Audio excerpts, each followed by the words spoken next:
আসসালামু আলাইকুম ওয়া রাহমাতুল্লাহি ওয়া বারাকাতুহু। সম্মানিত দেশবাসী, আমি cancer specialist doctor SM. Sarwar. বিশেষ করে যেখানে সারা ওয়ার্ল্ডের ডাক্তাররা বলেন ক্যান্সার হলে আনসার নেই, ক্যান্সার হলে আমরা সাময়িকভাবে চিকিৎসা দিয়ে থাকি, একসময় ক্যান্সারের মৃত্যু হয়, এটাই মেনে নিতে হয়। সারা ওয়ার্ল্ড যেখানে ক্যান্সার, কিডনি, থ্যালাসেমিয়া, এইডস রোগে চিকিৎসাধীন প্রতি মাসে কয়েক লক্ষ টাকা প্রয়োজন হয়, আবার এককালীন দেখা যায় 50 লক্ষ 70 লক্ষ 1 কোটি টাকা নিয়ে পরিবারটিও ধ্বংস হয়ে যায়, রোগীটাও মারা যায়। এমনই রোগগুলিকে নিয়ে সারা বিশ্বে যেখানে মাতানো চিন্তিত কিভাবে তার সমাধান পাওয়া যায়। একসময় কিন্তু আমরা এমন চিন্তিত ছিলাম, যক্কা হলে বলতাম রক্ষা নেই, একসময় আমরা টাইফয়েড হলে বলতাম কোনো না কোনো অঙ্গ চলে যাবে, একসময় আমরা বসন্ত হলে সমস্ত শরীর পচে যেত, একসময় আমরা ডায়রিয়া হলে গ্রামের পর গ্রাম মানুষ মারা যেত। সেই রোগগুলো যেমনিভাবে সমাধান হয়েছে আল্লাহর অশেষ রহমতে গণস্বাস্থ্য হোমিওর দ্বারা। গণস্বাস্থ্য হোমিওতে যে সকল ডাক্তাররা আছেন, বিশেষ করে আমাদের মধ্যে এমবিবিএস ডাক্তাররা আছেন, বিএসএমএস ডাক্তাররা আছেন, ডিএসএমএস ডাক্তাররা আছেন, আমি সহ সেই ডাক্তারদের সবাই সহযোগিতায় আল্লাহর অশেষ রহমতে আমরা বলে থাকি ক্যান্সার হলে আনসার নেই, সেই কথার কোনো ভিত্তি নেই। ক্যান্সার সম্পূর্ণরূপে সুস্থ হয়।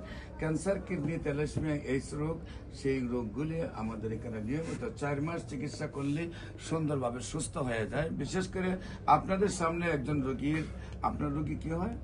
বাবা। হ্যাঁ, বাবা। আপনার নাম কি? মোহাম্মদ শিহাব। আমরা পরিচয় করে দিচ্ছি, একজন রোগী সুস্থ হয়েছেন তার ছেলের সাথে। আপনার বাবা, আপনার নাম কি? শিহাব। শিহাব।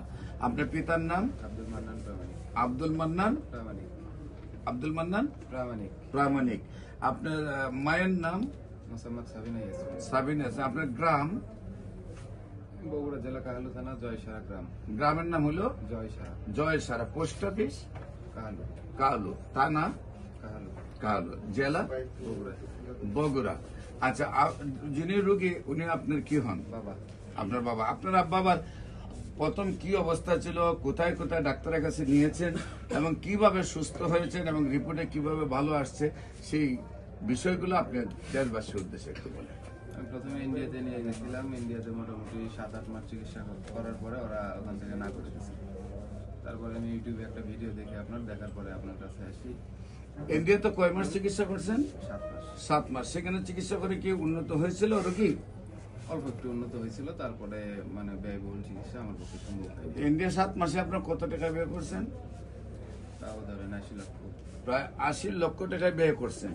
ব্যয় করার পরে কিছুটা উন্নতি হয়েছিল, কিন্তু আপনি আর ব্যয় বহন করতে পারেন